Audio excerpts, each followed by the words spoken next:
Cette entreprise vendéenne fabrique des planchers, des cloisons, des couloirs, des tables pour équiper l'intérieur des TGV, trains régionaux ou encore RER, comme ici le bar du wagon restauration du nouveau TGV de la ligne Bordeaux-Paris. SMTC réalise tout le bar, donc c'est des éléments assez complexes, hein.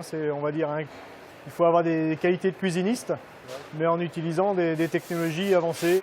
Avec l'annonce de la commande de 71 rames pour le RER E et D dernière génération, l'entreprise pourrait bien être retenue pour fabriquer ce type d'équipement. Une commande qui pourrait venir grossir le chiffre d'affaires déjà en progression de cette société. Aujourd'hui, notre chiffre d'affaires est de 24 millions. On a un objectif de 30 millions d'ici l'année prochaine. Donc, comme je disais, on a une croissance à 2 chiffres depuis plusieurs années. Donc, un marché, un contrat RER-NG peut s'élever à hauteur de 20 millions sur plusieurs années. Donc, voilà.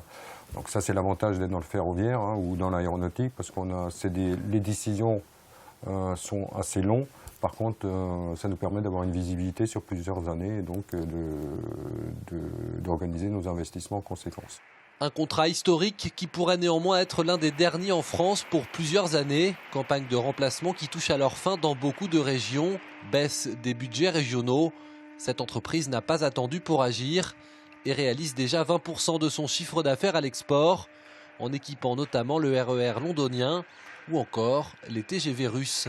On leur livre les panneaux sous châssis, donc ce sont les panneaux qui protègent le train du ballast, de la neige, parce que c'est des trains qui circulent en Russie avec des conditions hygrométriques très sévères. Ça bouge à l'export, ça bouge aujourd'hui énormément en Angleterre, ça bouge en Hollande et en Italie, et ça bouge dans le grand export. Et donc nous, on est très attentifs à l'ensemble des marchés, parce qu'effectivement, je dis, c'est cyclique.